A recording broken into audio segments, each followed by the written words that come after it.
friendships, colonization, betrayal, world war. This is the story of two national coalitions fighting over the fate of the northern continent in Minecraft's oldest civilization server. Join Stoneworks today, become a king, businessman, or cult leader, and your story can end up in these videos at the IP play.stoneworks.gg. The Red Spire, a communist rocket tower from an old and frozen Minecraft world, crash-landed on the tundra wastes of the northern continent. There emerged the players of Vizdom, Anonymous001, Zemhazed, and Clone 3A7. They explored the snowy plains and created a fortified base for exploring and settling the empty region to consolidate into the socialist nation of Vladistan. As they were exploring, they met another group of players to the south, brought here from the old worlds by their nation's goddess, under a covenant that would protect them and bless their monarchs. They called their growing nation Vagaria, and were led by the players Luxoria, LT7, and Isit Pancake. It is. The two nations settled their regions with grandiose cities and explored out to meet more neighbors, like Tyahil, a Russian nation gathered around a mighty metropolis, and the Golden Empire of many mixed races and ideologies united under one monarchy, and the nation of Nordicium, which immediately got into skirmishes with Vladistan over where exactly to draw their border. As these northern nations were getting their foothold, drama stirred in the world of Abexilas. The faraway nation of Bpec was asserting itself as the hegemon of the central continent, where nations grouped together into coalitions and beat the shit out of Bpec in the Sting War, leaving it weakened and diplomatically isolated. And the nations of Carinthia and Jerizay shared a religious revolution that would bring them closer and closer together. Meanwhile, many nations on the northern continent were arguing and bickering over the continent's name, Tiberia or Norvinia.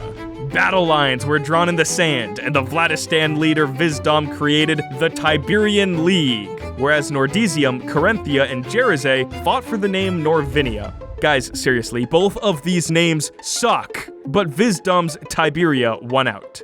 Welcome to Tiberia!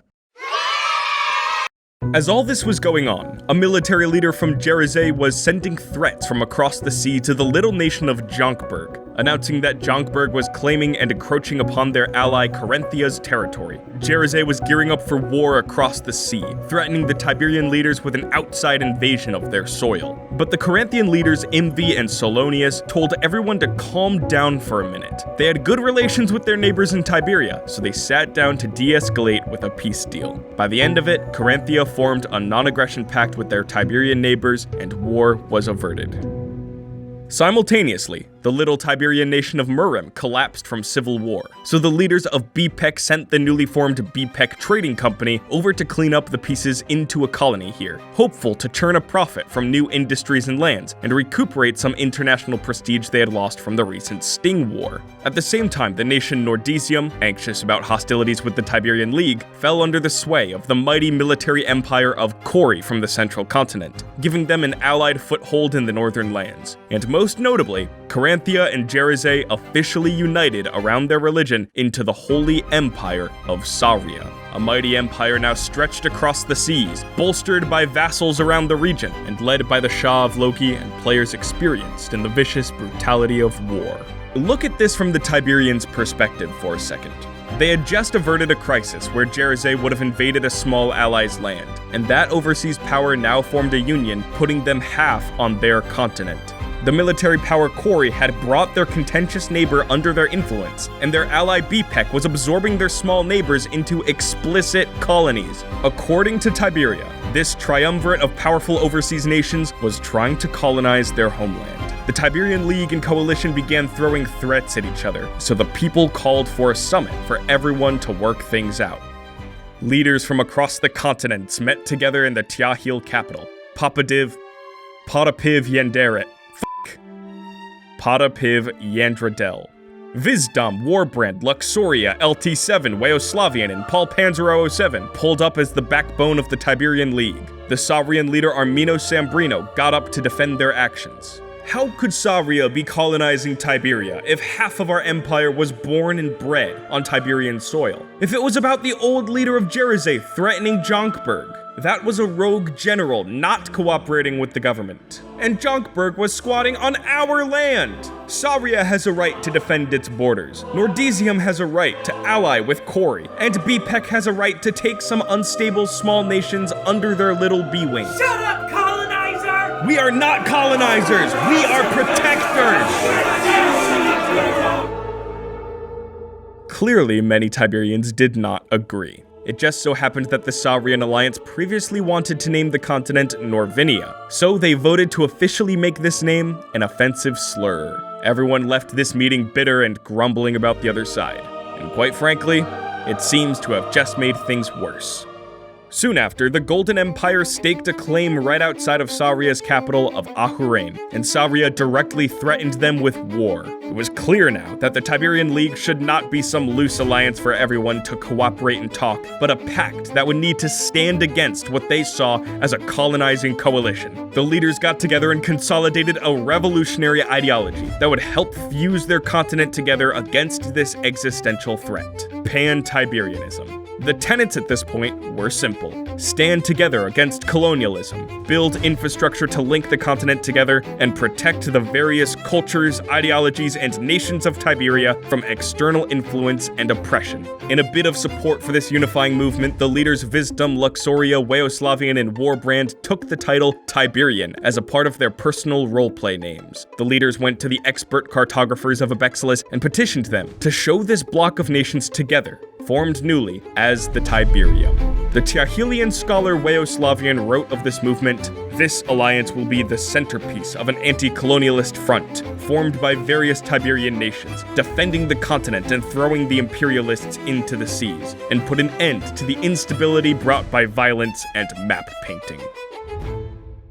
Vizdum met together with the other leaders and planned a detailed attack on the BPEC Trading Company's holdings. Other leaders weren't too sure, preferring instead to go after the adjutant puppet enemy of Nordesium. But that night, an assassin broke into Vizdum's home and shot him in the knee 6 times, fleeing into the night, leaving him dead on the ground. The energized leader of the Tiberium was dead. Luxoria wailed in grief, so she and the leader Facho mounted fire-breathing phantoms, flying across the sea to the Sahriyan vassal of Nova Stellare. There they laid waste to a town, torching buildings and burning its citizens to a crisp. The smoldering wreckage of this attack signaled to all the violent start of the war. After the Tiberium held an assembly to officially declare war, there was a scramble on both sides for allies and war materials, and a reshuffling of national relationships. Paul Panzer 007 and Warbrand facilitated the rebellion of the Sahriyan vassals Valnitz and Levin. The player Konishi cooed back his major Sahriyan vassal Maizenia, liberating it over to the Tiberium. Asenodi joined with Sahriya. Arria entered into the Tiberium, and Amiris, Draconis, and Venovia pledged support for the Tiberium. Venovia's siding made the big empire of Ishanor hesitant to fulfill their military defense pact with Sahriya, so they wanted to sit this one out. But then a Sahriyan leader called them pedophiles, and so they supported the Tiberium instead. Good work.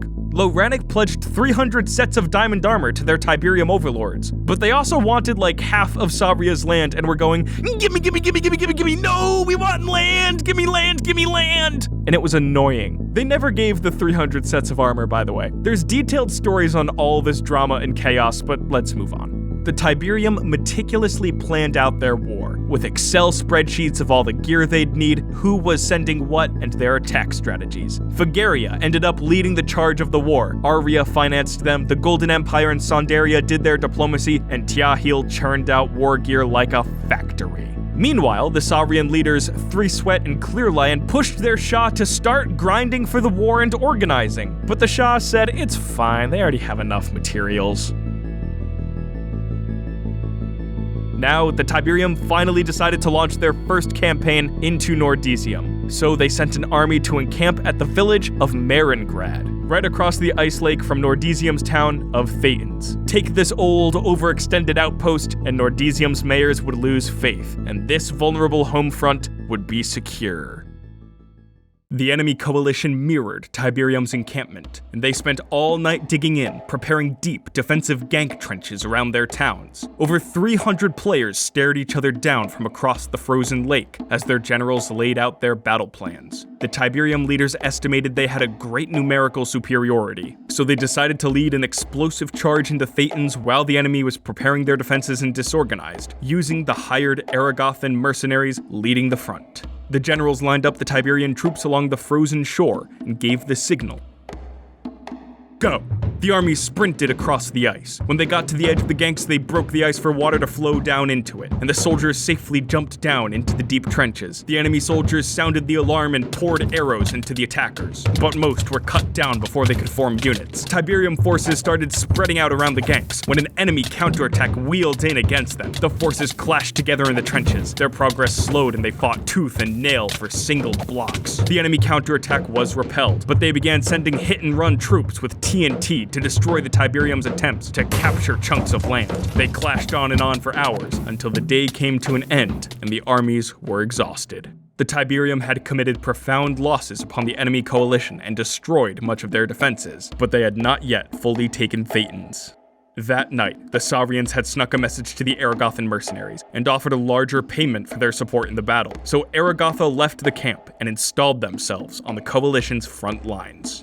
At the drop of a message, Tiberium had lost its army's superiority, but they decided to march again over the ice anyways. The soldiers jumped down into the Thetans' ganks again, but were met with the coalition's prepared resistance. Many were shot down coming into the ganks, falling and dying on the stone below, and Aragotha rained TNT from above. The mercenaries fractured the Tiberium army and cut down each little section of it. When Tiberium faltered here in its attack, the enemies charged to counterattack across the ice, fighting on the frozen lake and streets of Maringrad, tunneling into holes from which they could capture the town's chunks for themselves. The Tiberium forces dug down and jumped on the coalition forces. After brutal and tenacious underground fighting, the coalition was kicked out back onto the ice, and the battered Tiberium army stared them down once again.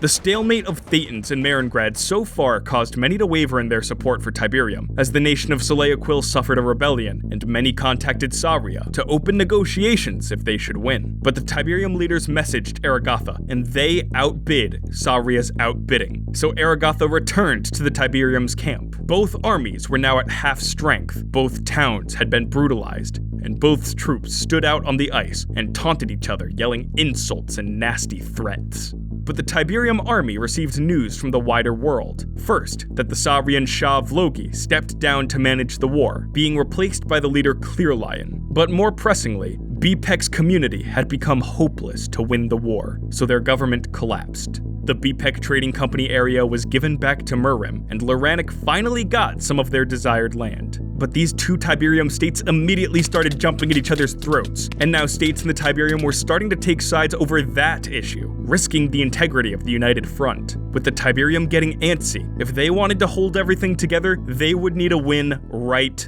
now. So the Tiberium launched out a third time over the ice, intent on pushing to the center of Thetans. The enemy coalition met them out on the ice, and they fought a ruthless, pitched battle, slipping and sliding all around. The Tiberians were held at bay by the ganks, unable to cross the gaping chasm as enemy archers fired upon them. But just then, the player Facho emerged from the back, flying on a fire-breathing phantom, and he scorched the coalition soldiers and made an opening for the Tiberium. They quickly bridged across the ganks and poured into the center of Thetans, sweeping up the rest of the enemy soldiers and finally conquering it for good. The other claims in Nordesium refused to fight the victorious Tiberians, and the northern campaign was won. The Tiberium forces then regrouped to march south to one of the Sahriyan capitals, Ahurain. The Sahriyan leadership was thrown into a panic. Just as the Shura's 3 Sweat and Clearlion had predicted, they were not prepared for this fight to go on. But as the Tiberium forces camped in the foothills of southern Vagaria, they were met by a player named Sinister Asp, the military leader from the prosperous global empire of Solj. He brought the Sahriyan leaders to negotiate, and the Tiberium sent them their demands for peace. 3 towns, half the capital of Ahurain, delete the squatter claims around to their nations, and some cold hard cash. But as these negotiations were going on, The Sahriyan leaders signed themselves up as a vassal to the mighty Empire of Solj. Sinister Asp told the Tiberium to stand down from its invasions and demands, lest the mighty Empire of Solj enter the fray and use its vast mercenary armies to trample them.